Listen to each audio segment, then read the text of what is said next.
Kagulat Wordle. Viral na viral ngayon sa buong tennis world ang bagong official promotional video ng Italian Open 2026. At ang pinaka-pinag-uusapan, walang iba kundi si Alexandra Ayala.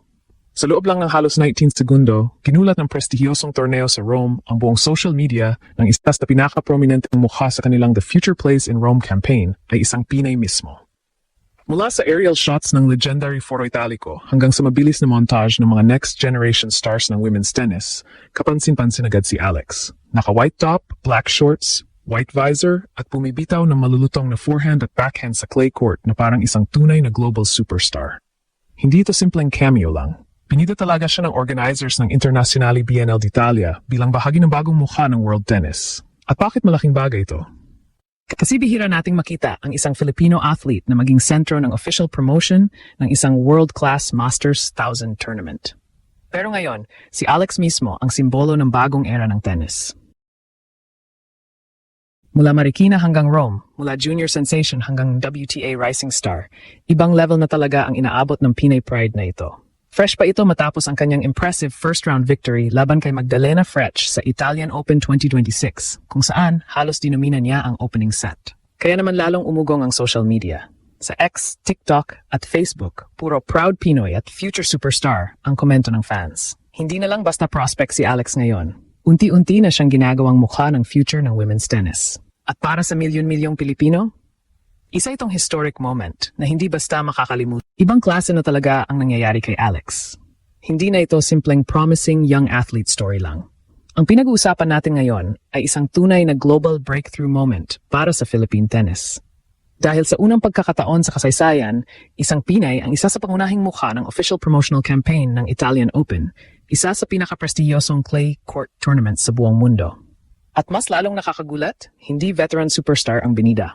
Hindi Grand Slam champion, kundi si Alex, isang 21-year-old Filipina na ilang taon lang ang nakaraan, ay nangangarap pa lang na makapasok sa pinakamalaking torneo sa mundo. Sa viral promo video na umikot sa social media, makikita agad ang direksyon ng campaign, The Future Plays in Rome.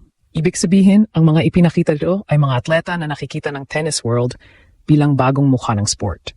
At kabilang doon si Alex. Hindi siya basta extra sa background.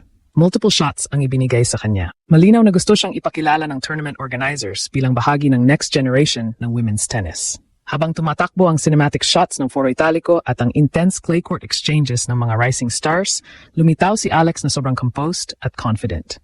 Yung galaw niya sa court, pang world stage talaga. Yung aura niya, hindi na mukhang underdog. Mukha na siyang tunay na international star. At dito lalong nagiging emotional ang buong story. Kasi alam nating lahat kung gaano kahirap para sa isang atleta mula sa Pilipinas na makarating sa ganitong level ng recognition sa tennis. Hindi tayo traditional tennis powerhouse. Wala tayong massive infrastructure katulad ng Europe o America.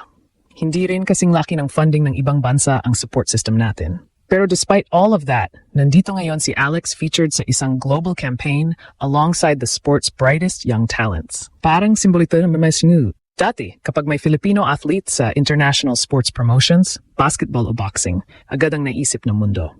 Pero ngayon, tennis na rin. At si Alex ang dahilan kung bakit. Hindi rin ito aksidente lang. Pinaghirapan niya lahat ng ito. Simula bata pa siya sa Marikina, malinaw na ang determination niya. Habang karamihan sa mga bata ay naglalaro lang for fun, si Alex ay maagang nahubog para sa elite competition. Ang paglipat niya sa training system sa Florida at ang exposure niya sa international tournaments ang unti-unting humubog sa kanya bilang world-class athlete. Pero kahit ganoon, marami pa ring nagduda noon. Maraming nagsabi na mahirap para sa isang Pinay na makapasok sa highest level ng tennis. Masyadong malaki raw ang competition. Masyadong malalakas ang Europeans at Americans. Pero ngayon, ang parehong international tennis world na dating duda ay siya na ngayong nagpo-promote kay Alex bilang bahagi ng future ng sport. At para sa mga Pilipino, hindi lang ito simpleng viral moment. Isa itong statement. Statement na kaya nating makipagsabayan sa pinakamalaking pangalan sa mundo. Statement na may lugar ang Pilipinas sa global tennis stage.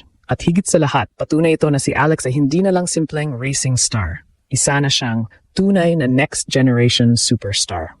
Habang patuloy na umiikot online ang official promotional video ng Italian Open 2026, lalong nararamdaman ng buong Pilipinas kung gaano kalaki ang impact ng pag-feature kay Alex. Kasi hindi lang ito simpleng exposure. Hindi lang ito nandiyan siya sa video. Ang totoong ibig sabihin nito, kinikilala na mismo ng International Tennis World na may bagong mukha ng dumarating at isa ron ang isang Filipina. Kapag pinag-uusapan ang clay court tournaments sa Europe, ibang level agad ang usapan. Ito ang territory ng mga legends. Ito ang lugar kung saan nabuo ang mga pangalan ni Rafael Nadal, Novak Djokovic at iba pang pinakamalalaking bituin sa tennis history. Kaya para sa isang Pinay na ma-feature bilang isa sa central figures ng official promo ng Italian Open, napakalaking statement niyan sa buong sports world. At mas lalong nakakabilib dahil dumating ito sa panahon na talagang umaangat ang laro ni Alex. Fresh mula sa kanyang dominanteng first-round performance laban kay Magdalena Frech, ramdam na ramdam ngayon ang confidence niya sa clay courts. Hindi na siya mukhang player na nag-a-adjust pa lang sa pinakamaas na level. Sa halip, mukha na siyang atletan handang makipagsabayan sa mga elite names ng WTA. Sa viral promo mismo, makikita mo kung paano siya ipinakita ng organizers. Hindi siya nilagay bilang token Asian player. Hindi rin siya ginawang side feature lang. Ang body language niya sa video, ang camera focus, ang intensity ng kanyang forehand at backhand exchanges, lahat ng iyon ay parang deliberate message ng tournament organizers na. Panoorin niyo ito. Isa ito sa future ng women's tennis. At dito lalo na intriga ang international fans. Kasi sa tennis world ngayon, napakalaking usapan ng next generation. Habang unti-unting nagbabago ang landscape ng women's tennis, naghahanap ang mga fans ng mga bagong superstar na magdadalang sport sa susunod na dekada. At sa dami ng players mula sa Europe at Amerika, biglang may isang Filipina na pumapasok sa conversation. Hindi nakakagulat kung bakit maraming tennis accounts sa social media ang nagsasabing si Alex ang isa sa pinaka-interesting young stars ngayon. Pero para sa mga Pilipino, mas malalim pa rito ang ibig sabihin. Dahil si Alex ay hindi lang basta atleta. Simbolo siya ng possibility. Simbolo siya na kahit nanggaling ka sa bansang hindi kilala bilang tennis powerhouse, pwede ka pa ring makarating sa world stage. Pwede kang makita, pwede kang kilalanin, at pwede kang maging inspirasyon sa buong mundo. Marami tuloy ang naalala ang kanyang junior years kung saan paunti-unti niyang ginulat ang international scene. Noon pa man, kitang-kita na ang potential niya. Pero ang kaibahan ngayon, hindi na potential lang ang pinag-uusapan. Reality na ito. Officially recognized na siya ng isa sa pinakamalalaking tournaments sa mundo bilang bahagi ng bagong henerasyon ng tennis stars. At habang dumadami ang proud Pinoy reactions online, isang bagay ang malinaw, nag-iiba na ang tingin ng mundo sa Philippine tennis. Dati bihira tayong mapansin sa ganitong level ng sport. Pero ngayon dahil kay Alex, may dahilan na ang buong mundo para tumingin sa Pilipinas bilang bansang may kayang mag-produce ng world-class tennis superstar.